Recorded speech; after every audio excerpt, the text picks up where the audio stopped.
connaissez ce moment? Vous posez une question à une IA et vous regardez impuissant ce petit curseur qui clignote, ces 3 petits points qui dansent, pendant que le modèle réfléchit. Cette latence, cette attente, c'est devenu la norme. On s'y est habitué. Mais si je vous disais que cette époque est sur le point de se terminer, si je vous disais qu'il existe une technologie qui rend les réponses des LLM quasi instantanées, comme si le modèle tournait en local sur une machine de guerre. Bonjour à tous, ici Feu dans vos oreilles. Aujourd'hui, on plonge dans un game changer absolu. Grok, non pas Grok d'Elon Musk, mais Grok.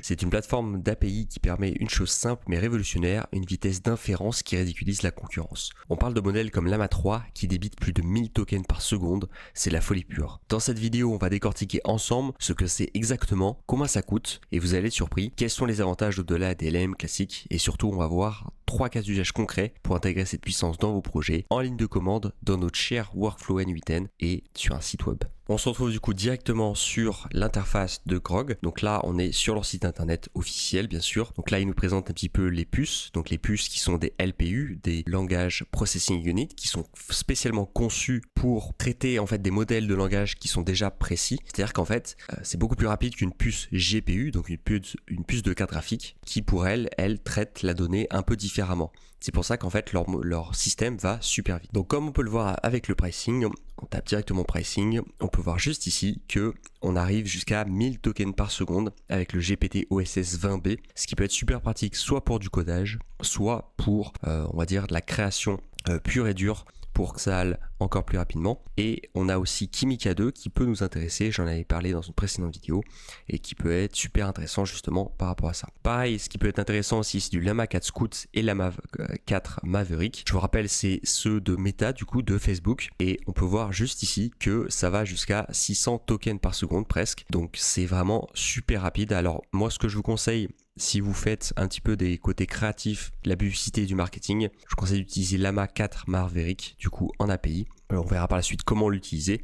Vous avez deux possibilités, soit d'utiliser le playground, soit d'utiliser directement l'API. Ça dépend comment vous voulez le mettre en application. On retrouve par ailleurs du DeepSeek R1. Donc R1 qui a, je rappelle, c'est du raisonnement, tourne à jusqu'à 400 tokens par seconde, et du Qwen 3 en 32B. Donc c'est le modèle, on va dire, chinois qui tourne aussi très très bien. Pareil, on a du Gemma 2. Donc Gemma 2, petit modèle de chez Google qui tourne jusqu'à 500 tokens par seconde. Donc c'est vraiment énorme et exceptionnel. Donc là, comme je viens de dire précédemment, Llama 4 Scout et Llama 4 Maverick tournent entre 594 et 562 de tokens par seconde. Et si on regarde justement sur les API officielles, donc mettons même juste sur OpenRouter, on voit que ça tourne grand maximum à 120. Donc en fait, on a une capacité vraiment supérieure par rapport à ça. Donc ça coûte un peu plus cher par contre. On peut voir 0,20, 0,60 et là 0,15, 0,60, mais c'est franchement ridicule par rapport à la vitesse qui fait x4 par rapport à son concurrent du coup de toujours OpenRouter.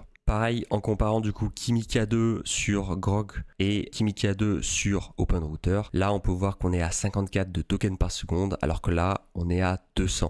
Donc ce qui est vraiment x3 par rapport à ce qu'on peut avoir. Masterclass. Et si on prend pareil aussi GPT OSS, voilà, les seuls qui arrivent à le faire tourner le plus rapidement possible, c'est à 200 tokens par seconde chez Inference de par OpenRouter pour le GPT OSS. Et sur Grok, on a jusqu'à 1000 tokens par seconde, donc ce qui est vraiment largement supérieur. Donc on est sur un x5, alors que on va dire le prix n'est pas forcément plus, on va dire, proportionnel par rapport à la vitesse. Donc là vraiment, vous avez toutes les cartes en main si vous souhaitez du coup avoir des petits modèles qui sont très rapides et qui peuvent être fine-tunés ou alors simplement être utilisés pour différentes tâches, différentes applications, et on va voir par la suite. Pour se connecter, rien de plus simple, on va sur le site officiel du coup, on clique sur Start Building, on se connecte avec son compte Google ou son compte GitHub et on est parti, on arrive sur le dashboard donc qui ressemble à ceci. Ouais, après vous avez deux possibilités, soit vous cliquez sur API Key pour créer votre première clé API.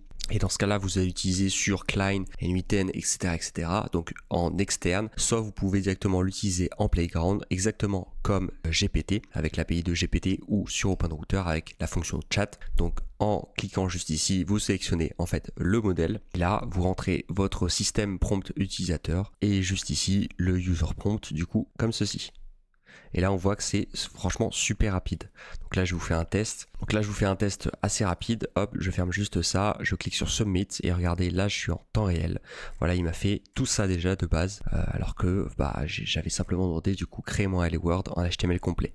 Donc là, vous voyez vraiment la puissance en fait de ce Grog. Cette interface en fait qui permet d'avoir en fait plein de LLM qui sont super rapides, donc je vous conseille fortement d'utiliser. D'ailleurs, petite mention, je ne l'ai pas mentionné pour le moment, c'était vraiment aussi d'avoir les Whisper. Vous avez aussi les Whisper, donc les text-to-speech, pour vous permettre en fait de l'utiliser sur des programmations assez spécifiques. Là, si je l'utilise, là, hop, ça va speech-to-text sur le langage que je lui ai donné. Donc là, voilà, ça a donné ça. Et là, quand je fais submit directement, en fait, ça dit exactement ce que je mets. Donc le speech to text, pas le text to speech, bien sûr. Bien sûr, tout cela, vous pouvez utiliser grâce à l'API, directement, en fait, quand vous créez une clé API. Et bien sûr, tous les modèles que l'on voit juste ici, en fait, sont disponibles, bien sûr, avec l'API, simplement en rentrant les différentes conditions avec le view de code pour rentrer selon les différents codes que vous utilisez. Pour les applications, vous avez de multiples possibilités de l'utiliser. Donc là, on peut directement faire un chatbot en fait avec une mitaine, utiliser en tant qu'agent ou etc., etc. Il y a plein de possibilités possibles. En fait, c'est exactement comme OpenRouter ou n'importe quel LLM. À la différence que là, c'est beaucoup plus rapide. Donc lorsqu'on se rend sur une mitaine et qu'on crée un premier workflow, si j'ajoute en fait un agent IA, voilà comme ceci, juste ici dans le chat modèle, en fait, je vais retrouver en fait directement Grog juste là, et en fait j'aurai plus qu'à rentrer mes credentials et j'aurai tous les modèles disponibles que je vous ai montré précédemment.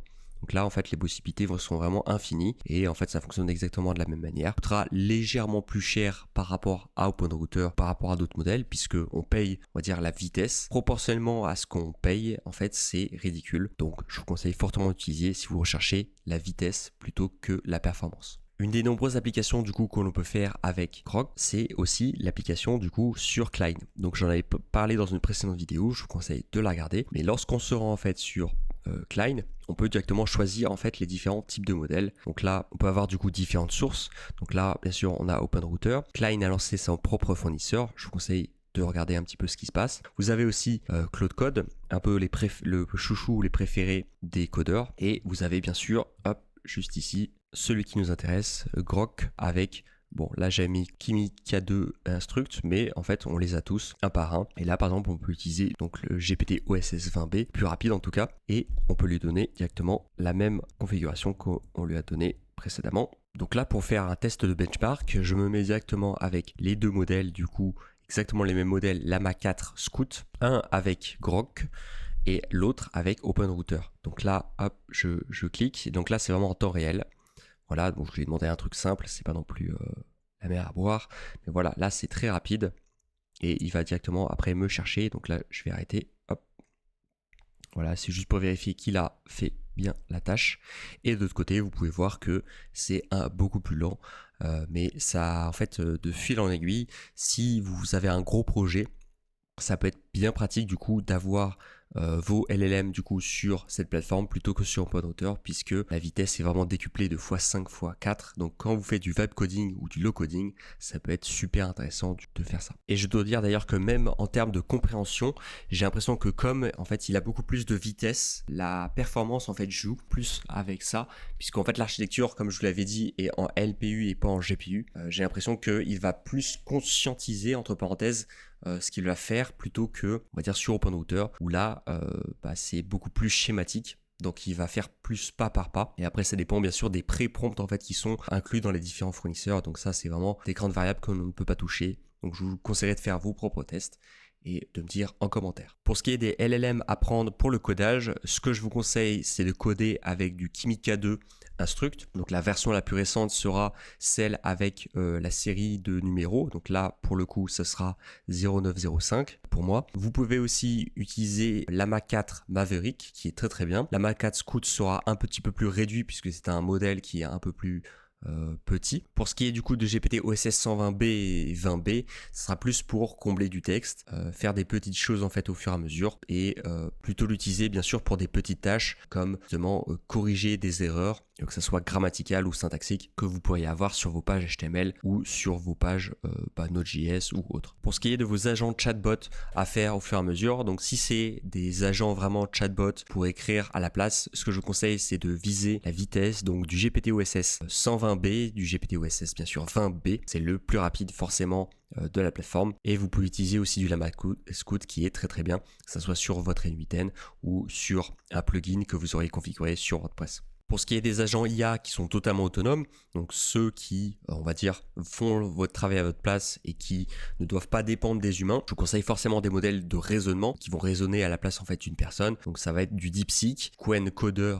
3. D'ailleurs, je peux vous conseiller aussi sur Klein, j'avais oublié de le préciser. Vous avez aussi du Llama 4, Scout et Maverick, mais privilégiez bien sûr Llama 4 Scout, ça dépendra après de votre pricing au fur et à mesure. Vous pouvez utiliser aussi du Dandurarka Kimikia 2, ça dépendra aussi vraiment de quoi vous souhaitez faire. Si c'est pour de la résolution de bugs, de problèmes ou autre chose, il est très très fort à ça et il possède du coup un espèce de modèle de raisonnement à part entière. Et dernièrement, ce que je vous conseillerais aussi d'utiliser, ça sera Mistral Samba qui est du coup spécialisé plus on va dire sur du langage francophone, français, qui vous permettra du coup d'avoir de la rédaction de texte appropriée avec un certain style de langage, un certain style d'écriture, et c'est très bien sur des agents IA pour ça. Petit bonus pour ceux qui sont restés jusqu'à la fin, lorsque vous utilisez du coup Grok ou n'importe quel LLM sur votre architecture du coup N8N, que lorsque vous créez votre workflow, quand vous vous rendez sur Tool, vous pouvez taper THI, vous allez tomber en fait sur un petit module qui s'appelle Thinking, et ce module en fait vous permet de rendre un peu plus de raisonnement en fait dans n'importe quel modèle que vous allez lui inclure. Alors ça fonctionne pas sur tous les modèles, mais ça va vous permettre en fait d'avoir une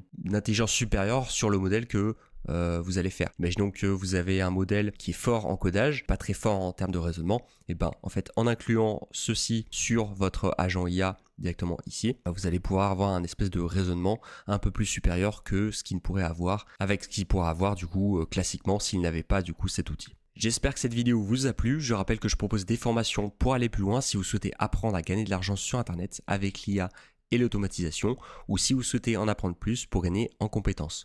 Tous les liens, même de mon Discord, sont dans la description. Si cette vidéo vous a plu, n'hésitez pas à me le dire. Dites-moi en commentaire votre modèle favori sur cette plateforme au nom imprononçable. On se retrouve pour une prochaine vidéo. C'était Feu dans vos oreilles. Ciao.